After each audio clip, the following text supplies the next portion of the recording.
Hi, everybody. So, I promised you a special time of stories that I'm going to start doing. And I'm actually, as you can see, walking up the steps into our attic right now. And oh, what a messy attic we have. It's crazy, isn't it? So much stuff in here we've been collecting for years and years and years. And so now that we are finding ourselves with some extra time at home and not being so busy, we've decided it's time to clean out our attic. So that's what we're going to do. And I thought, as I'm cleaning out the attic, there's all kinds of interesting things here that I think you guys might be very interested in. And each one has its own story. So I thought I would use my imagination and come up with some stories. And then some of the stories I'm going to think of are real stories that really happened. So today's is a story that's from my imagination, okay? And it is the story about the magic garden. So here we go. Once upon a time, there were 4 little children, and their names were Annabelle, Fisher, Corey, and Margot. And they were the sweetest children in the entire world. They were very adventurous.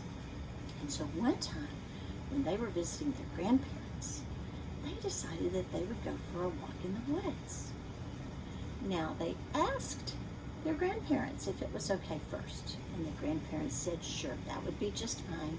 Just be super careful. And so they did. And as they were walking, they got deeper and deeper and deeper into the woods. The woods were so thick that you could barely see the sunshine anymore because of all of the leaves that were on the trees. But they could still see, and they had their little flashlights with them. So they took them out of their pockets and they started shining them on the path ahead. And as they were walking, they finally came to a spot where they saw something they had never seen before. It was a little gate. I'll show it to you.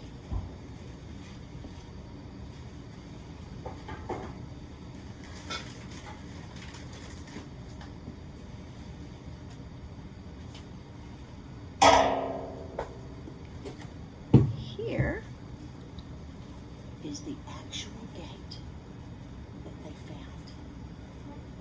And it was covered in beautiful little yellow flowers. And so they thought, wonder what's behind that gate.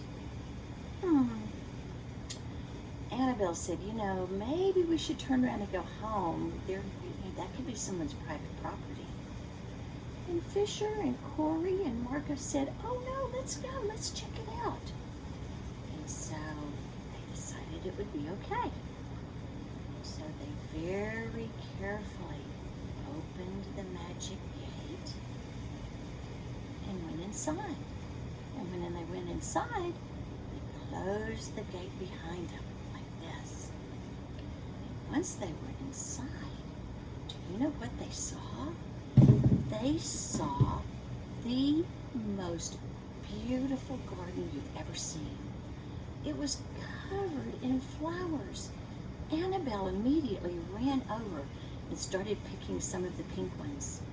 And Corey ran over and started picking some of the purple ones. And Fisher said, look at these yellow ones. These would be perfect for my mommy. And he started picking some of her favorite flowers. And while they were picking flowers, all of a sudden they heard a little quiet buzz. Psst, like that. They looked around to see what it could be. They didn't see any bees. Psst. Looked around. Didn't see any butterflies or anything else that could possibly be making that noise. What could it be? So they decided to go exploring. Pretty soon, they came to a really, really beautiful white bush that was absolutely covered in butterflies.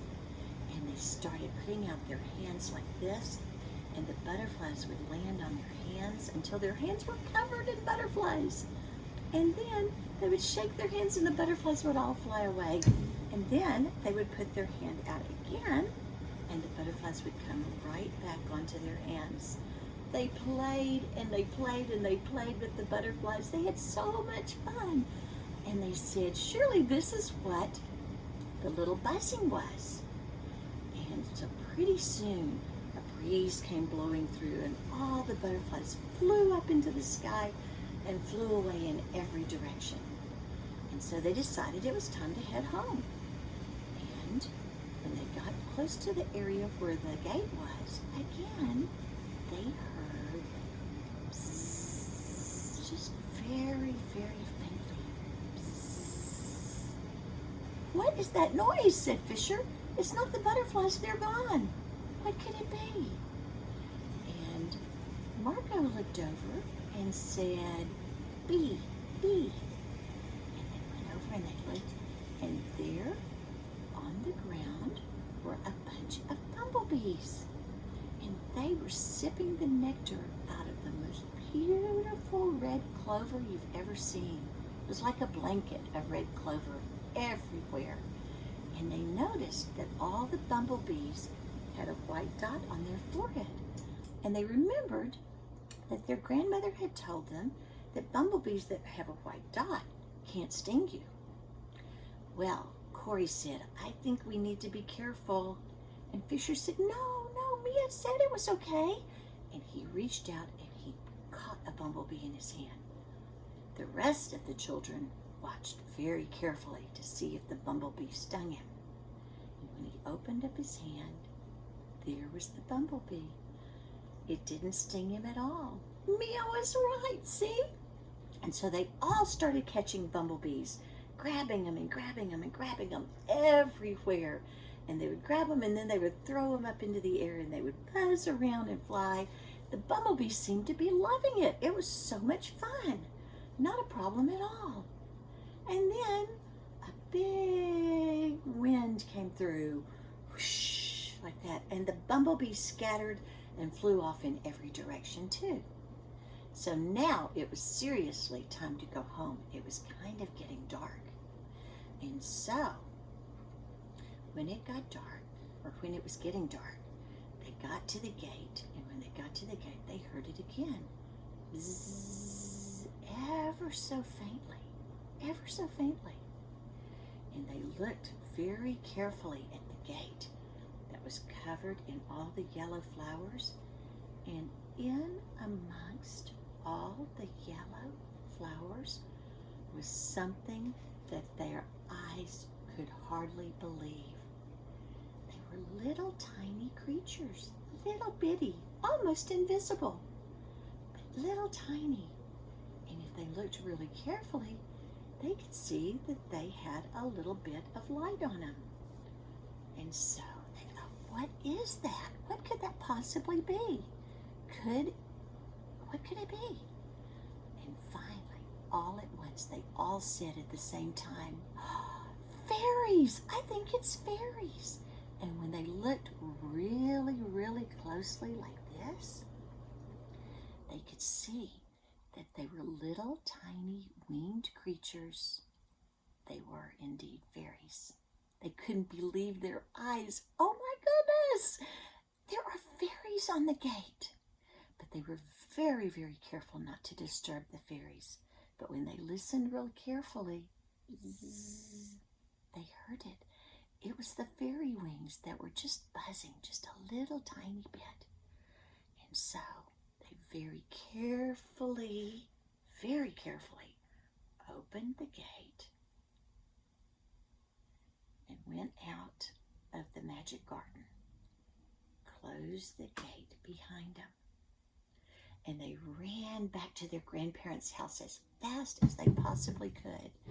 And they told their grandmother that there was a magic garden in the forest and that they wanted to show her. Well, it's getting too late, their grandma said, but we'll do it first thing in the morning. And so the next morning, they took Mia, the grandmother, into the woods to find the gate. They looked and they looked and they looked and they looked and they looked, and they never could find it ever again. It was like it was gone. So, sometime later, many, many months later, when they were visiting their grandparents, they went up into the attic and, there's the gate! Oh my goodness! And so they said, where did the gate come from? And their grandmother said, oh, I've had that gate for a very long time. It's been up in the attic. Maybe you've seen it there before. And they said, no, that's the gate to the secret garden, to the magic garden. Grandma said, no, I kind of think that that's been up in my attic for a while. I think your imaginations are playing a trick on you. I said, no, really, that's the gate. And they looked carefully at it, and they could see all the beautiful yellow flowers that were on there before. But they listened. No buzzing. They listened. No buzzing. They looked very, very carefully, and they could see no fairies. So they decided that maybe this gate that was in Mia's attic looked just like the other one, but was not the same one because it did not have the fairies. And so they put the gate away where it belonged to Mia's attic, and they started to go downstairs because it was almost supper time. Mia was down there cooking. And so they started to go. And when they started walking to the door, they got just to the door and they heard Mia say, guys, be sure and turn off all the lights before you leave. And so they reached up to the light switch and they turned off all the lights and they started to leave.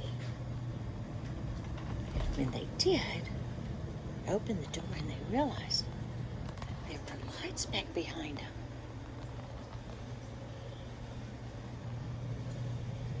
And they were flying everywhere. They were moving everywhere. And they looked at each other and they said, it's the fairies. They got loose in the attic, and now Mia has fairies in her attic. Let's go tell her real quick. And they did. Mia didn't really believe them, but they were convinced. And so now every time they go to Mia's house, they want to go up in the attic and look and see if they can see the fairy lights flying around. And that's the end of the story. Did you guys like it? I hope so. I love you. Bye-bye.